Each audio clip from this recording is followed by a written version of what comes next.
观众朋友，很高兴又和您见面了。观众朋友，意大利策展人诺夏·佩沙本在巴黎举办了一场名为“女人屋”的展览。这是一个只针对女性艺术家开放的展览。展览的主题或浓或淡的与女性这个所谓的第二性、争取平权有关。参加这次展览的是来自全球各地的44位优秀的女性艺术家们。现在就请您跟随我们一起去聆听这位策展人的讲解。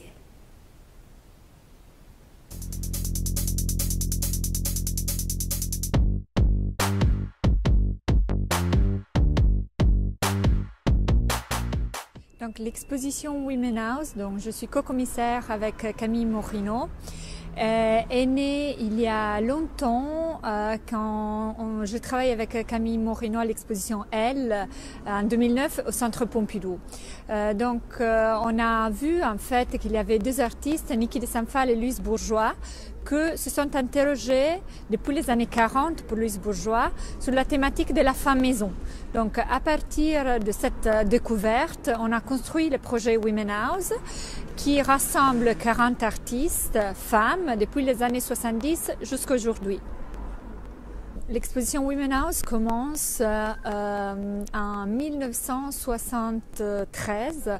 En fait, c'est une date très importante parce que à cette époque, deux artistes, Judy Chicago et Miriam Shapiro, ont en fait inventé la Women House. Donc, elles ont créé les premiers cours d'art féministe au Cole Arts de Los Angeles. Et en fait, elles ont occupé une maison abandonnée et elles ont décidé de travailler pendant toute une année avec leurs étudiantes sur la question de l'espace domestique et les artistes femmes. Donc celui-là est notre point de départ. Après, le projet a été enrichi par d'autres sources d'inspiration, par d'autres femmes, pas seulement artistes, mais aussi écrivaines, et notamment les écrits de Virginia Woolf, qui déjà en 1929 écrivait son pamphlet « Une chambre à soi », où elle disait qu'une femme, pour créer, avait besoin de deux choses, avoir de l'argent à elle, donc pour être un peu indépendante, et avoir aussi une chambre qu'elle pouvait fermer à clé et laisser dehors les maris, les enfants, les problèmes de tous les jours. Donc vraiment avoir un atelier, un refuge, un espace vraiment où elle pouvait créer, parce que c'était pas évident. À l'époque, les hommes avaient des ateliers, mais les femmes créaient dans la cuisine, dans les salons, avec les enfants à côté. Donc il fallait vraiment trouver un espace dédié au travail aussi pour les artistes femmes. Donc l'exposition Women House commence dans les années 70. On a vraiment fait un choix d'artistes qui ont travaillé dans cette époque-là. Donc effectivement, le départ est très féministe, très engagé, très critique.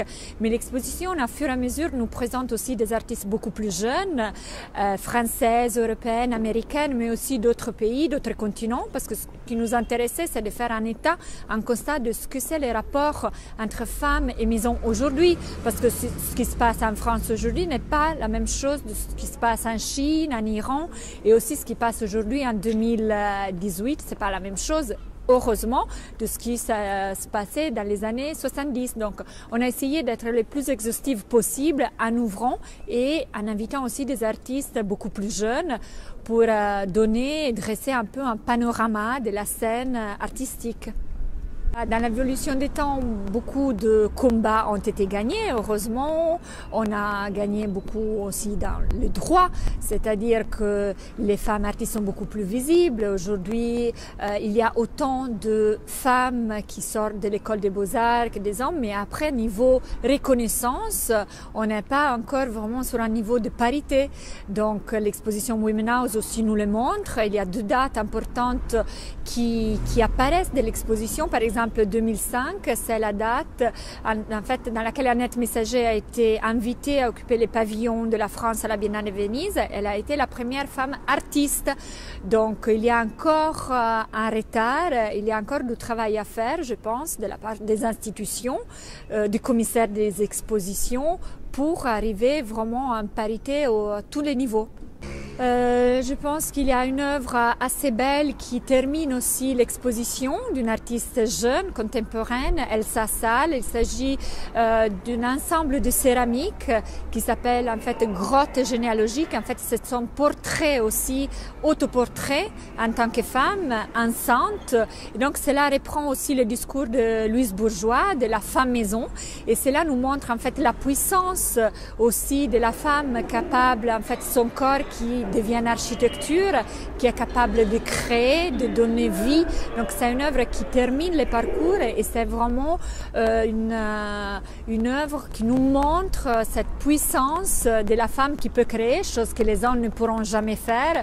Donc c'est une prise de parole, une prise de conscience importante pour terminer l'exposition.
Le prix de Roïgnao a été décerné à Lionel Sabaté, qui est là juste à côté de moi, et c'est quand même un grand plaisir de songer que tu as eu ce prix, Lionel, parce que ce prix, c'est un prix très important dans le cadre de Roïgnao 2000 Paris, et il désigne un artiste en fait dont le travail est prospectif, c'est-à-dire dans une invention permanente de ce qu'est la notion du dessin. Et je crois, il me semble, que le jury a complètement perçu que ta démarche procédait d'une invention permanente. Je ne crois pas que je me trompe, non? Ben, c'est comme ça que je le vis en tout cas. Ma pratique du dessin est une pratique que j'ai depuis enfant et qui dans mon parcours d'artiste depuis ces 10 dernières années, parce que c'est là un peu ce qu'on voit, le dessin est vraiment un élément qui catalyse la prospection dans le cadre de mon travail qui est aussi de sculpture et de peinture. Et le dessin, il est un peu le médium central qui recouvre les deux autres. Est-ce que ce ne serait pas le médium en amont en fait, de la création? Il n'est pas en amont. Le médium en amont, c'est la peinture, où les choses descendent de la peinture. Mais il est le médium qui catalyse, c'est-à-dire il met des coups d'accélérateur créatif. Je dessine pas pour faire des projets de sculpture, mais mon dessin génère des projets de sculpture ou les active, quoi. Les active, alors que les deux autres pratiques, sculpture et peinture, sont des pratiques constantes, le dessin vient par à-coups. Par à-coups, généralement 2-3 fois par an, avec des plongées dans le dessin assez fortes, où des nouvelles séries émergent et où après ça rayonne en fait sur le reste de mon travail. Pour moi, c'était pas de choisir l'ignoble, c'est de choisir des choses qui me touchent. Et il se trouve que dans ce qui me touche, il y a souvent la notion d'abandon et la notion de matériaux qu'on rejette. Alors qui effraie, oui, qui nous touche nécessairement, puisqu'il y a des éléments de peau humaine, des éléments d'ongles. Donc en fait, c'est notre matériau à nous. Voilà, il y a quelque chose avec le corps. En fait, ouais, il y a toujours quelque chose avec le corps et le corps qui disparaît, avec les éléments que le corps abandonne.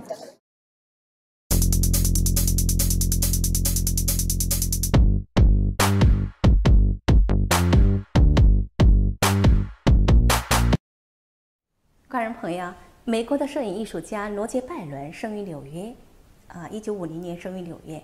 之后呢，他随着父母到南非生活居住了将近30年。在成为艺术家之前呢，他曾经是一位地质学家。在那段时间，他拍摄了许多在南非生活的白人的住家与他们的生活状态。观众朋友，下面就请您去观赏艺术世界的艺术评论家与这位摄影艺术家的采访对话，然后您将对这位摄影艺术家、这位大师有更多、更深的了解。What do you prefer? To conceive the installation, for example, or just taking a picture, final act. No, everything's important because if you don't get one thing right, nothing's right. So when I make the pictures, you could say that I partly create a world. But if the world has faults in it, I never would take a picture. So it's a step by step by step picture, layer by layer by layer. It's like a painting, it's like thousands of brushstrokes. A photograph is built up over thousands and thousands of decisions. Some are very fast, they're subconscious decisions. But they all have to be working in an organic way. And if they don't work in an organic way, then I would never take a picture. And if I was going to make an installation somewhere, like in a museum, if it doesn't work well, I understand why it doesn't work well. I've been doing this for decades and decades and decades. So I want my pictures to have instantaneous impression on people. I'm not a conceptual artist. I'm a psychological artist. So my pictures should be in your stomach, in your back of your mind faster than you can blink. See how fast I'm blinking? Faster than that. It's in your head. That's what I want my pictures to do. And you walk away with them. And they attack your subconscious, they remain in your subconscious, transform your subconscious. So I'm not a political artist, I'm not a cultural artist, I'm not a social artist, I'm a psychological one.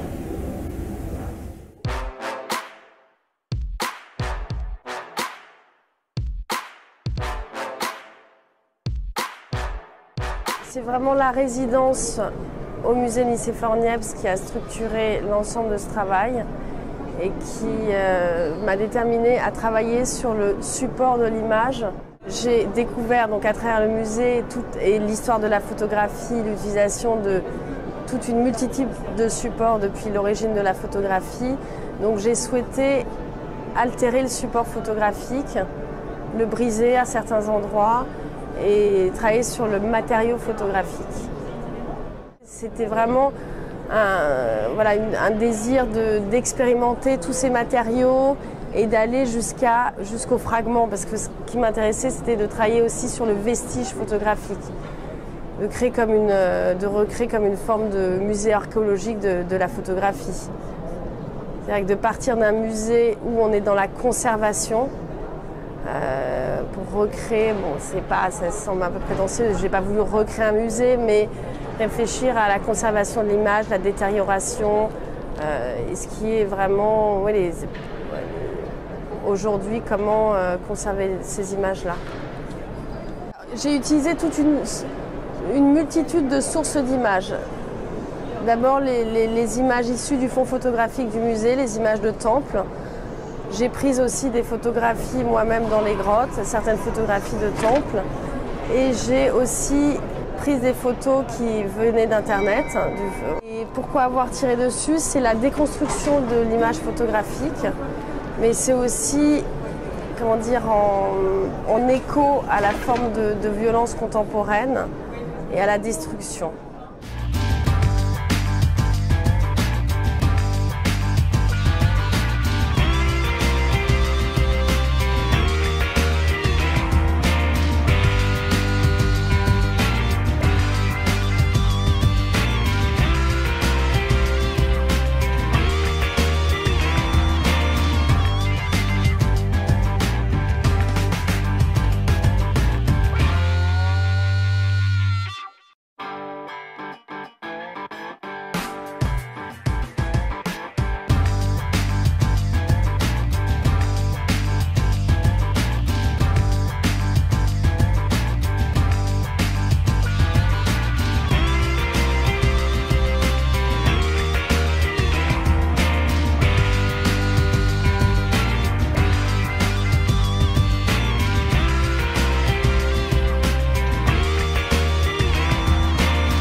观众朋友，中国的艺术家林天苗是中国装置艺术的领军人物。这位享有国际声誉的女性艺术家，传奇式的把中国传统的苏州手艺艺术与最现代的装置艺术结合起来，使作品既有精致的美感，又不乏当代的艺术语言特征。她在传承中创新，在创新中传承。我就觉得这个是一个比较或许在某个星辉灿烂的静夜，仿彩虹的织女悄悄来到凡尘，把她精湛的技艺秘授给了林天苗。于是我们的天苗就有了他人无法企及、巧比天人的才能。一双飞针走线的巧手，能把经线、银线、棉线、丝线绘制成一幅幅五彩斑斓、瑰丽锦绣的画面，或者用经线、丝线各种的线，把不同的物件精妙地缠绕成别具风格的独特的艺术作品。毕业于首都师范大学美术系的林天苗，有着无与伦比的操控纱、线及纺织品的才能。他曾经是布艺设计师，在80年代底及90年代初，与同为艺术家的丈夫王功兴旅居美国。而在纽约的近8年里，他曾是一位受人尊敬的杰出的纺织品设计师。林天苗是一位生于中国、长于中国且热爱中国、有强烈的民族自豪感的艺术家。可是，在那些一场运动接着另一场运动的年月里，幼小的林天苗却没有金色的童年时光。因为父亲被打成右派，并被下放到山西，他跟着父母流离到了异乡。在那段极其拮据的岁月中，家里3个女儿的冬衣都得靠妈妈用棉线织就。于是，作为妈妈的小帮工的林天苗，就此与线结下了不解之缘。近20年来，他用那纤细灵巧的双手、细腻敏感的艺术视觉，为人们呈现了一幅幅、一件件令人眼花缭乱、美轮美奂的艺术品。独具匠心的林天苗有自己独特的艺术语言，他的作品完美地结合了传承与创新，而且有无法忽视的强烈的女性痕迹。那里精致唯美的中国传统绣艺融合在了极前卫的装置艺术里。林天苗作品的用料极其考究，或者精美奢华，或者纤尘不染，洁白无瑕。而所有的材料经过他的艺术加工，又都焕然而成全新的模样，无端地添了一层梦幻的色彩。在林天苗作品里，有很多洁白的圆形的物体，似一个个小小的无瑕的球。它们代表了什么？亦或是象征着什么？是生命的初始，万物的本真，宇宙的本源，是生生不息、不停繁殖的卵、蛋，或是一团团云朵。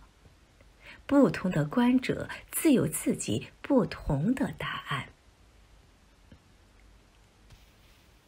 林天苗是一个完美主义者，观看他的展览，您总是会被那一丝丝、一团团、一片片无瑕的、耀眼的、纯净的白所吸引。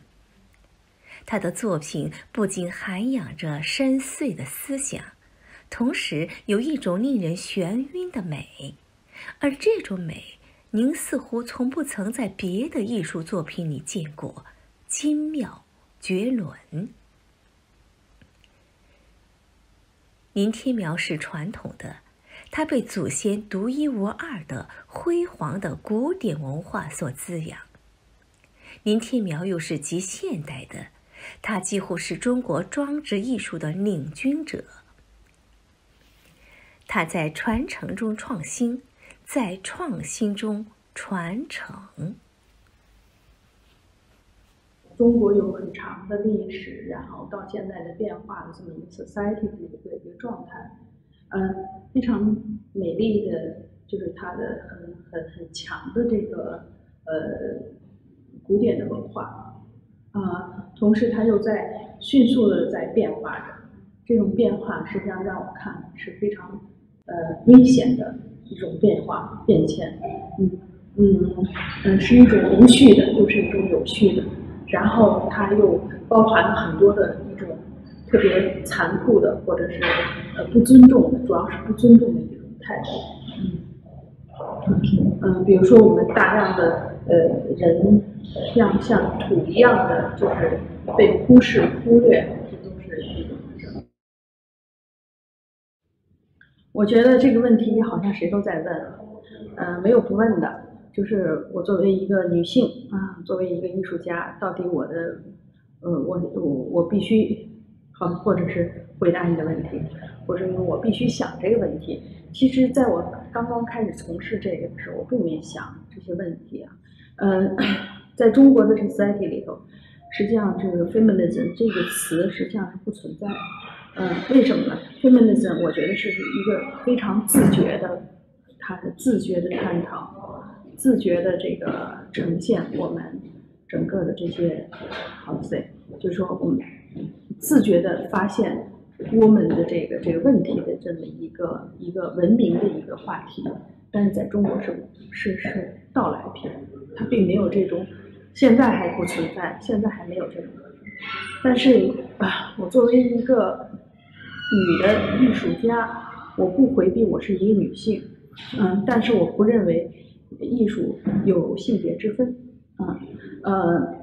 如果就是能在我的作品能够看到一些女性的痕迹，那很是纯属自然了。所以有的时候很多概念，就像这个人一样，是别人喂进去的，并不是自然自身自己理解的或自身生长出来的。当然了，中国这个女性问题还是非常大的。非常非常大，女性的这种存在的这种社会问题，各个方面我们都能看得到。但是这是一个社会文明里程的一个过程，需要很长时间去解决。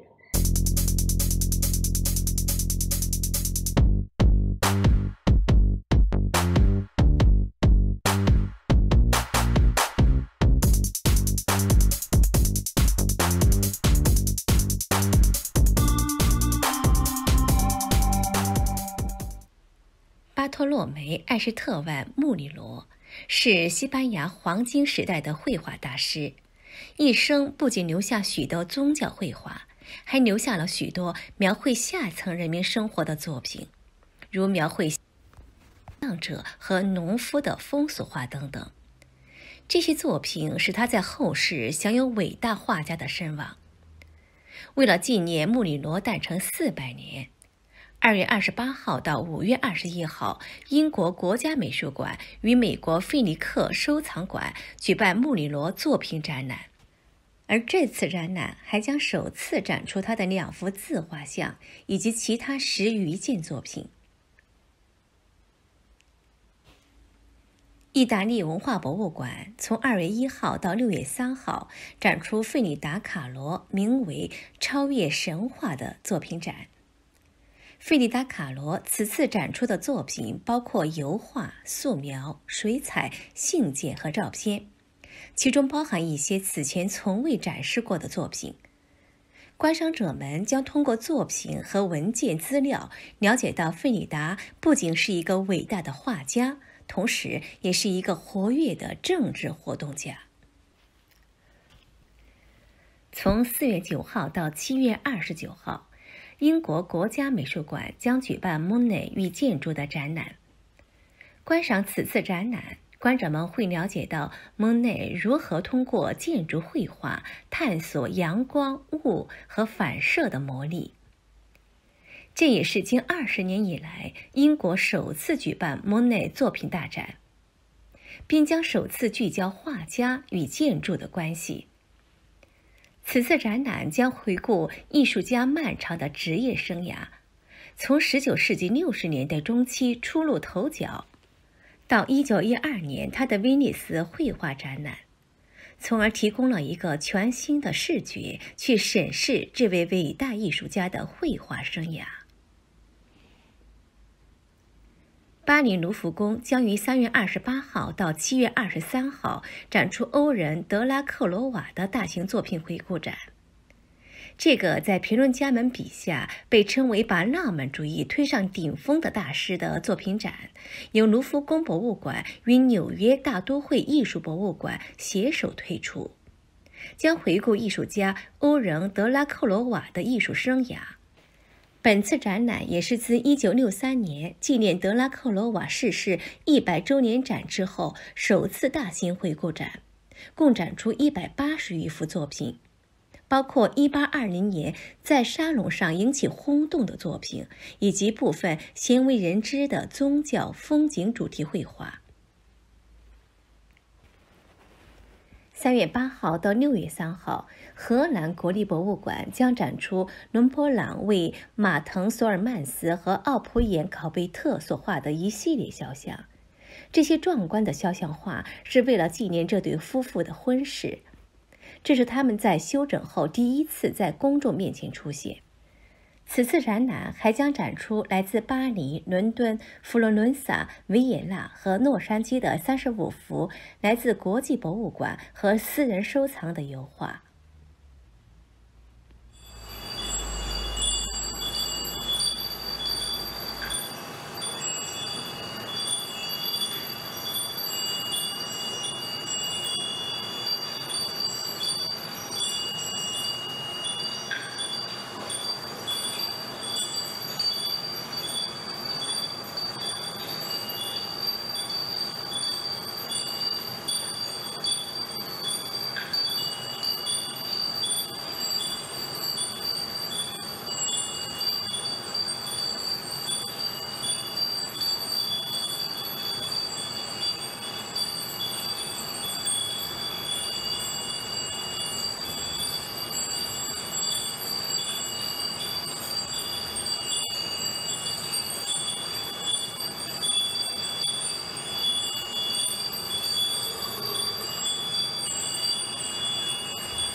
友，你们好，很高兴又和你们见面呢。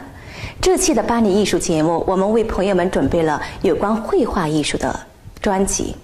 在节目里，我们将为朋友们介绍几位来自不同地区、不同国家的当代绘画艺术大师。来自日本的黑田明和闻名遐迩的华人艺术大师马德生。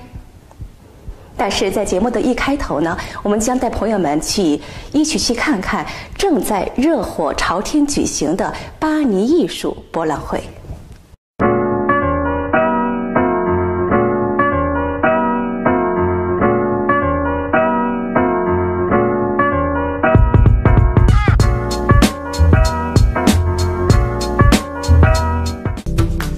Daniel Templon est fidèle à la foire Art Paris Art Fair depuis ses débuts. Je participe à cette foire depuis 20 ans parce que je considère qu'il y a de la place pour deux foires importantes à Paris.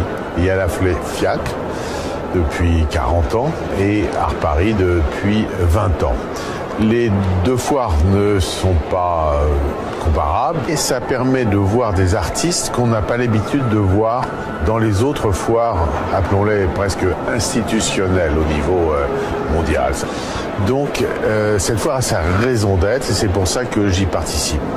Je peux aussi dire que tout le public français vient.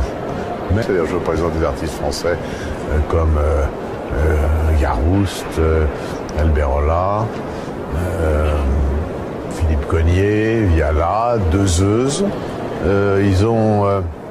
Ils sont bien dans cette foire, ils sont visibles, plus qu'à la FIAC. J'axe ce stand sur justement la participation des Français. Les gens doivent repartir en se disant ce stand il a quand même quelque chose de différent et de particulier, il est réussi. La galerie Françoise Paviot est spécialisée dans la photo ancienne et contemporaine du 19e, 20e et 21e siècle. Avec Barbara Crane, elle présente des œuvres de Jürgen Nefsger et Bogdan Konopka. Face à la Suisse qui est à l'honneur, nous mettrons aussi à l'honneur une photographe qui fête cette année ses 90 ans, qui s'appelle Barbara Crane. Nous présentons essentiellement ses noirs et blancs, mais elle a fait également des Polacolor à une époque où elle n'avait plus de studio noir et blanc.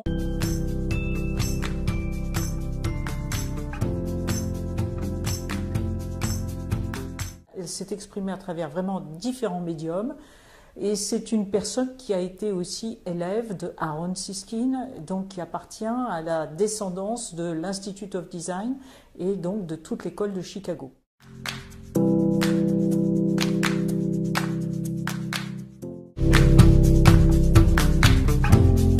Tournée aujourd'hui vers l'Afrique et le Moyen-Orient, Dominique Fiat présente à Art Paris toute la diversité et les points communs de ces nouvelles scènes artistiques.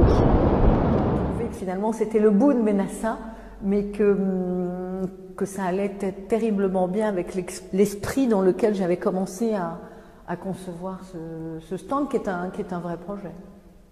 Une approche, je dirais, identitaire et géopolitique mélangée. Ça, je pense que c'est quelque chose qu'on retrouve beaucoup chez les artistes. C'est quand même une constante, je dirais.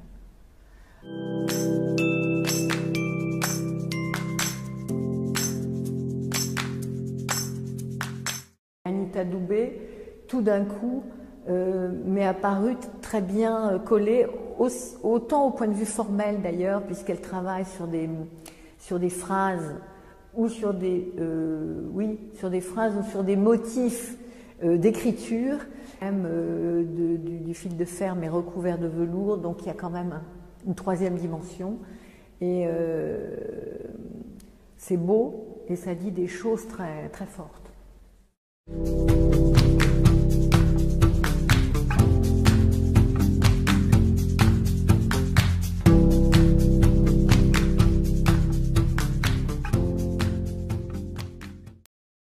Le galerie Servet-Lebrunbruck installe pour la première fois son stand à la foire Art Paris Art Fair. Sa galerie, un laboratoire de recherche et de développement consacré aux jeunes artistes. Mais Hervé Leeuwenbruck s'occupe également de la succession d'artistes comme Gilles Ayot et c'est Frédéric Pardo qu'il présente ici à Art Paris Art Fair. La spécificité de Frédéric Pardo, c'est qu'elle était donnée comme la seule œuvre française psychédélique par les livres d'histoire de l'art contemporain. Et on s'est aperçu que Frédéric Pardo était d'abord quelqu'un qui avait grandi dans un milieu extrêmement cultivé, avec des parents qui faisaient partie des grandes familles d'antiquaires parisiens. Et cet artiste donc, avait appris de façon très classique la peinture.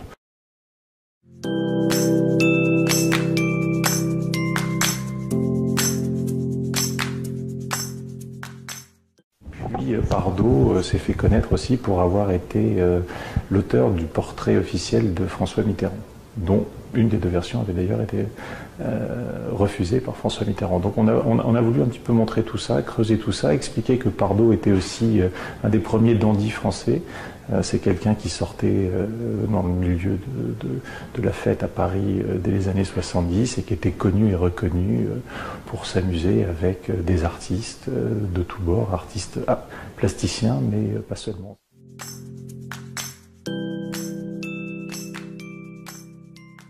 Nous profitons de notre passage au Palais Royal sous les fenêtres du ministère de la Culture pour vous annoncer l'arrivée de la galerie d'Alain Guittard à Art Paris Art Fair 2018. Alain Guittard, nous confie-t-il, n'a pas de ligne directrice de sa galerie, mais fonctionne au coup de cœur dont il présente à Art Paris Art Fair 2018 l'un de ces derniers. Alors à Art Paris, on va montrer un ensemble, une exposition de groupe. Et particulièrement justement l'expo qu'on lancera à la galerie ici, Édith Dubien.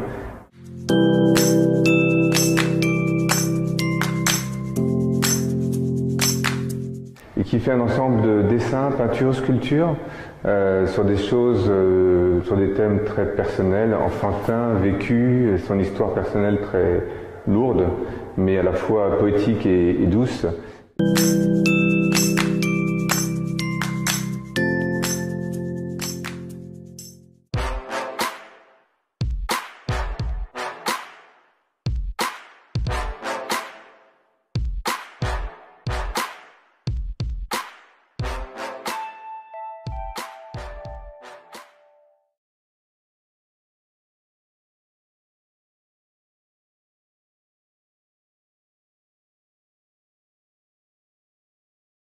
Beaucoup de facteurs rentrent dans le dessin contemporain. Dans mon cas précis, le simple fait de ne pas utiliser le pinceau, de travailler avec mes doigts et de naviguer sur le papier couché est déjà une recherche contemporaine, est déjà une démarche contemporaine qui n'est pas la démarche classique avec un crayon ou avec un pinceau. Et on ne va pas certainement aussi oublier le sujet abordé qui peut être une inspiration de notre vie d'aujourd'hui. Et tout cela va faire en sorte que ce soit une démarche contemporaine, un dessin contemporain. Donc le sujet qui fait partie de notre vie d'aujourd'hui, la manière, la technique aussi, et la pratique, et la démarche, et comment je réalise ce dessin. Et c'est tout cela qui va faire un dessin contemporain. Le dessin est pour moi comme une première parole d'un enfant. C'est une pratique sincère qui part de l'esprit et déambule dans nos membres supérieurs, les mains, ou même avec les pieds, on peut dessiner et le résultat est direct et il peut être aussi spontané. Très vite, on retranscrit directement ce qu'on ressent. On est plus proche d'une émotion, on traduit directement ce qu'on ressent. J'ai plusieurs démarches avec ma pratique de dessin. Il y a des séries qui se font avec une autre démarche, une technique qui va ressortir un dessin par le stylo, par le feutre, par le crayon à papier, par le fusain ou la pastel ou l'aquarelle. Mais le tout, c'est de dessiner, d'exercer cette pratique et produire des formes. La technique dans laquelle je suis plus habilité est l'aquarelle aujourd'hui. Parce que je sens dans l'aquarelle de l'humidité, la matière physique de l'eau, le papier, le jeu des couleurs et de la diffusion des couleurs sur le papier. Il y a un travail de sculpture même avec ce volume qui est l'eau. Il y a un travail visuel avec la couleur. Et il y a aussi un travail de sensation avec l'eau et le grammage du papier. Et c'est tout cela qui va donner cette diffusion ou cette forme de lecture comme une radiographie à 3 dimensions sur du papier qui est une surface plane. Parce que mes doigts vont me permettre à créer des distances et au même moment donner des volumes, mais des volumes qui vont être plats de par les dégradés qui vont se produire sur du papier. Et j'adore beaucoup le papier cotonneux parce que l'eau, petit à petit, il y a un travail d'infusion qui va s'exercer sur du papier et le résultat est toujours une surprise parce qu'on ne s'attend pas à ce qu'on pense au début. On est toujours surpris avec l'aquarelle du résultat et on ne peut pas reproduire cela 2 fois. Donc la magie de l'aquarelle pour moi, c'est les surprises perpétuelles que je découvre à chaque fois que je dessine. Dans cette aquarelle par exemple, c'est un arbre qui a une forme humaine et qui sort d'un pot. Et ses branches sont comme des membres, comme des bras, et qui donnent des fleurs. Et au-dessus de cet arbre, il y a une forme humaine, c'est la tête d'un homme. Il y a cette similitude, ce rapprochement entre l'homme et la nature. Mais en même temps, c'est un dessin qui parle de la souffrance aussi, avec ses aiguilles qui rentrent dans le corps, qui expriment la douleur, la souffrance, mais en même temps, il y a aussi ces dégradés de verre qui expriment non seulement la beauté, mais la célébration de la nature. Et donc il y a beaucoup d'émotions et beaucoup d'expressions qui sont célébrées dans un dessin comme celui-ci. La beauté côtoie la souffrance côtoie la douleur côtoie la nature, et tout cela fait partie de la vie et de ses ressentis. Et c'est le résumé de l'expression de la vie, de ce qu'est la vie, avec tout ce que cela comporte.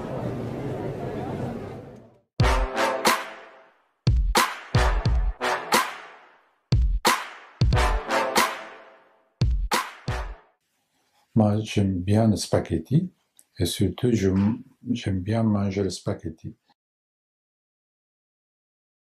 Et je vois certains paysages, quelquefois, comme dans le forêt, comme dans le labyrinthe, comme au fond de la mer. De temps en temps, même, je vois ma tête.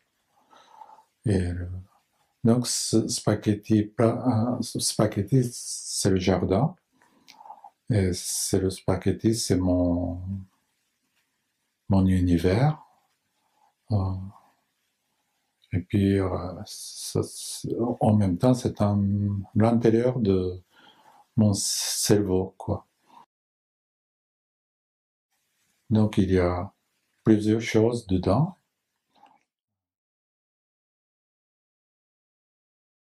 Bon, tout d'abord, c'est le suite de série de Les Ténèbres, où il y a une ligne qui passe. Et deuxième chose, c'est que c'est comme je vous ai dit, un paysage. Et je m'intéresse plus en plus de paysages sauvages.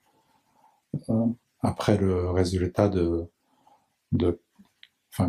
série de Cosmo Garden, tout vers Cosmo Jungle.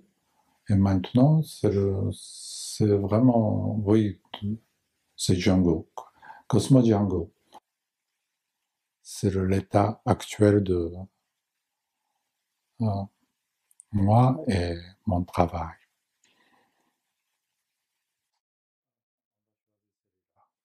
Et puis, la série de gauche, style est complètement différent. Comme je fais plusieurs toiles, le style est complètement différent.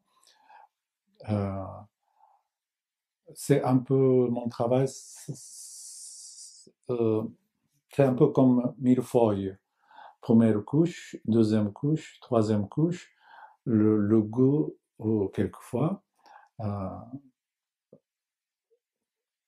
peu différent. Et puis, donc, c'est plusieurs couches qui font millefeuille. Donc, ce parti-là, probablement une des dernières couches. Et celui-là, qui est, on peut dire, ensemble de ce gâteau-là, de travail. Et en même temps, pourquoi je fais ça? Parce que, comme je fais souvent, je peins le couleur sur le mur directement, et puis je fais le graffiti. Et dessus, j'accroche tous mes travaux depuis longtemps. Je travaille avec collage, assemblage, et après bricolage. Ça, c'est ma façon de travail.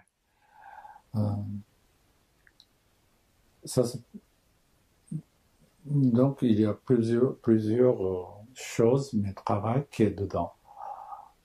Ça devient très chaotique, mais moi j'aime bien ce sort d'idées. Et même quand je marche dans la ville, comme New York, comme Paris, comme Tokyo, si c'était la ville extrêmement design et impeccable, j'aime beaucoup, mais en même temps, je ne peux pas rester longtemps. Parce qu'il n'y a pas de vie, il n'y a pas le temps qui est dedans. Et s'il y a dans la ville design très froid, très joli, s'il y a de sculpture, s'il y a de peinture, il y a l'installation, la ville commençait la peinture. J'aime bien la peinture minimale, blanche, par exemple, mais je ne peux pas rester longtemps. J'ai envie de faire graffiti, ou j'ai envie de projeter quelque chose. Si c'était finalement, le travail, la peinture, l'art, peinture, c'est purement en fonction de mental, spirituel. Sinon, de tableau blanche devient un simple mur, tableau, le fond vert, ça devient de couleur vert mur. Donc, j'ai envie de trouver un peu pour créer une sorte de communication entre l'autre tableau et moi, ou bien le tableau et spectateur. Il faut un peu de vibration mentale.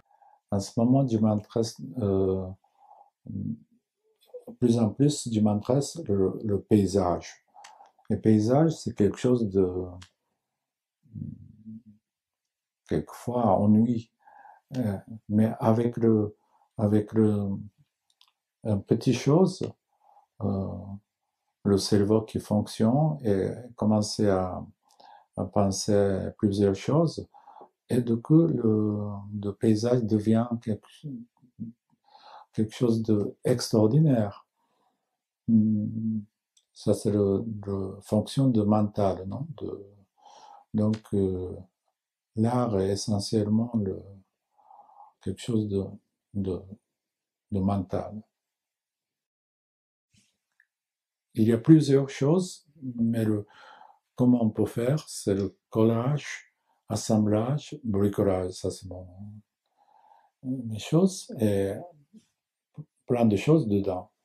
Et puis, ce côté comme mouvement de ma geste qui vient de la main et puis qui vient de cerveau. Le cerveau qui a tremblé et la main commence aussi à bouger et puis le corps lui-même qui agit comme ça.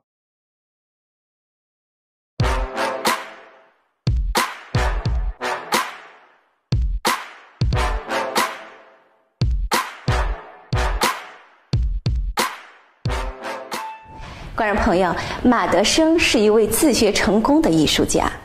1979年，当时年仅26岁的马德生，与黄瑞、王克平、倪爽等一批年轻的艺术家组成了一个星星画会的一个艺术组织。他们追求思想自由与艺术的创作自由，走上北京街头，宣示他们的自由主张。 这场宣驱运动打开了中国当代艺术的新局面，为后来接下来几十年的发展创造了条件，在中国当代艺术发展史中占有不可替代的位置。由于众所周知的原因，后来星星画会的同道们都先后离开祖国、离开中国，移居海外，而马德生呢，先是在瑞士旅居多年，然后移居到了巴黎，至今。 他的作品这些年来获得重要美术馆的收藏，包括大英博物馆、巴黎当代历史博物馆、巴黎市美术馆、法国的查麦利维斯当代历史博物馆协会、伦敦的牛津博物馆、法国莫伦博物馆、尼斯的亚洲艺术馆、香港大学美术博物馆等等。 在一个暖融融的3月的午后，我们如约来到马德生先生的画室，与他聊天，看他作画，并有幸欣赏到他即兴为我们表演的中文与法文的诗朗诵。匕首插进了我的胸膛，流出了一股白色的梦。 我那玩具般的心脏在刀尖上张望，轰炸机把我的房子带走，黑色的屋顶在地平线上下沉，我的身体被砌进了一堵墙，我的眼睛被镶进了女人的耳环，一个声音狂叫。 我的灵魂就像一片枯萎的白云，一道闪电撕碎了我的灵魂，就像白色的雪花飘进了黑色的大海。世界上有多少座房屋，就有多少座坟墓。我是杀人犯。 1分钟前，我杀死了我自己。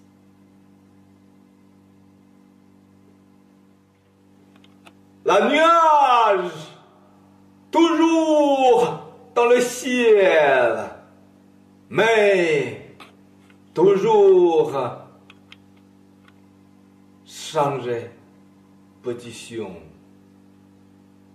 Le vent toujours dans votre cœur. Le vent, oui vent, avec 我的 l'âme. Parce que pas de vent, pas de l'âme, la vie,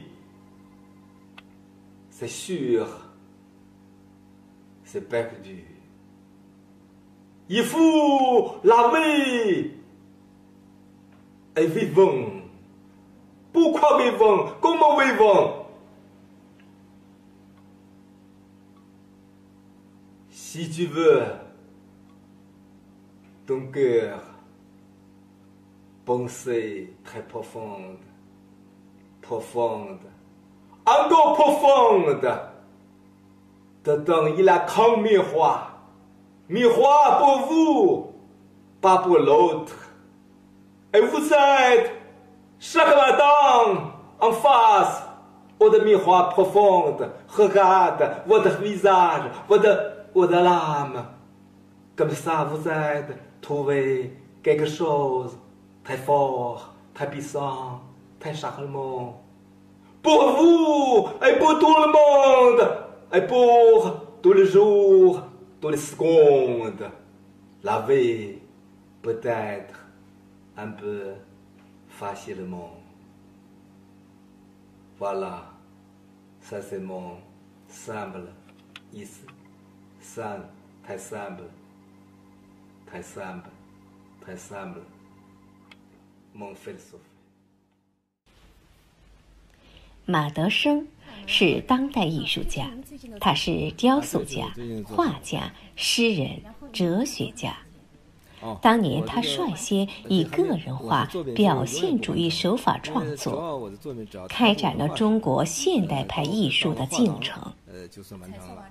他最早期的作品是木刻版画，作品黑白对比强烈，充满力量，呈现出西方写实主义、表现主义的风格。1982年，马德生开始创作水墨画，以抽象风景和女性为题材，画中的水墨影像浑圆有力，而且深具传统中国画的虚实不局的特征。自2002年起，马德生开始创作巨幅石头画，线条粗重的石头布满雪片纹理，仿佛剥落自中国的三山五岳。他以幽默态度把石头跌砌成各种人物姿势动作，希望观众产生似实非实的幻觉。他的豪放不羁不驯的个性完全体现在创作当中。马德生是80年代在文化圈内影响巨大的星星画会发起人之一。1979年9月27号，星星画会在中国美术馆的栅栏外举办了一个不同以往的画展。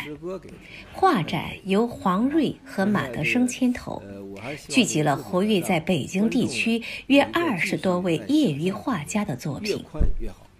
这些人的作品或抽象，或表现，或晦涩，或冷峻，总之跟以往的艺术创作风格形成了鲜明的反差。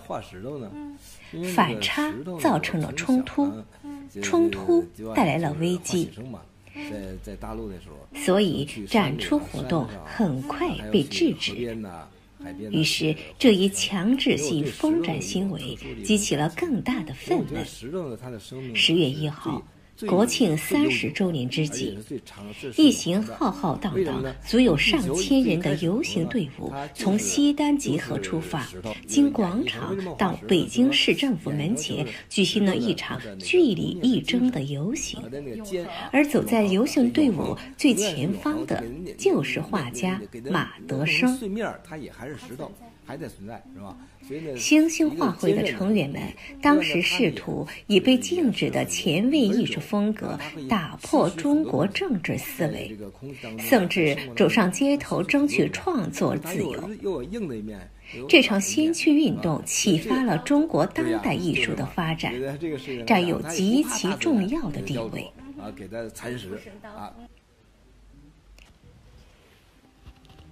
1986年，马德生移居巴黎后，大量接受西方思想，创作了大批抽象水墨，完全颠覆了中国传统水墨画形式。1992年，在美国发生车祸后，马德生开始以亚克力颜料创作大量以石头堆砌塑形的人物画作。石头是马德生钟爱的题材。对于他来说，石头代表着不朽、不屈与永恒。在历经沧桑变化后，他借由石头阐述自我核心价值的重生。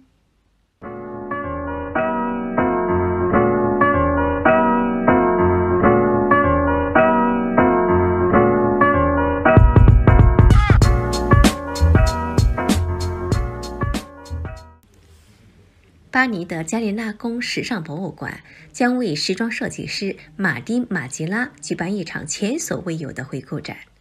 这位20世纪设计界的重量级中心人物热爱简约及解构风格，因此被誉为解构怪才。